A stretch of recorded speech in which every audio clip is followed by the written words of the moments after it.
हो इकडे आहे ना. आज बाळकृष्णाला फाटा येथे आपण आलो आहोत. बाळकृष्णाचे काही ग्रामस्थ तसेच आपले घाटापूरचे भाजपचे इथं आहे. तरी आपण इथं पाहू शकता इथं 4 काय सांगाल आपण ग्रामस्थ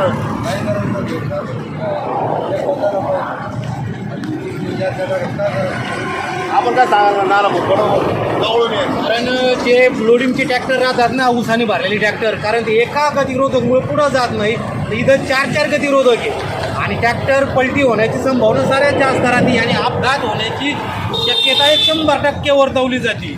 मंडळी सर सांगा याबाबत तुम्ही. एक पुष्कळ होता 3-4 टाकायची काहीच गरज नाही, कारण जाताना येताना माणसाला त्रास. अशोकराव तुम्ही काय सांगाल ग्रामस्थ जास्त झाले गाडी पलटी होऊ शकते एखादी. तुम्ही काय सांगाल का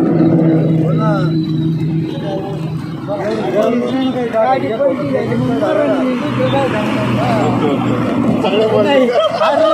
एकच गतिरोधक पाहिजे, 3 गतिरोधकची काहीच गरज नाही. कारण ट्रॅक्टर पुढं जात नाही आणि ॲक्सिडेंट होण्याची सर्वात जास्त भीती किंवा टॅलर पालती व्हायची सर्वात जास्त भीती राहते. हे चढ असल्यामुळं ट्रॅक्टरवर चढत नाही किंवा लोडिंग गाडी आहे ना, ट्रक असली मोठा ट्रॅक्टर असला उसाने भरलेला हा काय पुढं जात नाही. याला एकच गतिरोधक ठेवा ही बास, बाकी नाही. 3ची गरजच नाही आहे इथं. आणि ट्रॅक्टरवरती असं उडल्या जाते डायरेक्ट.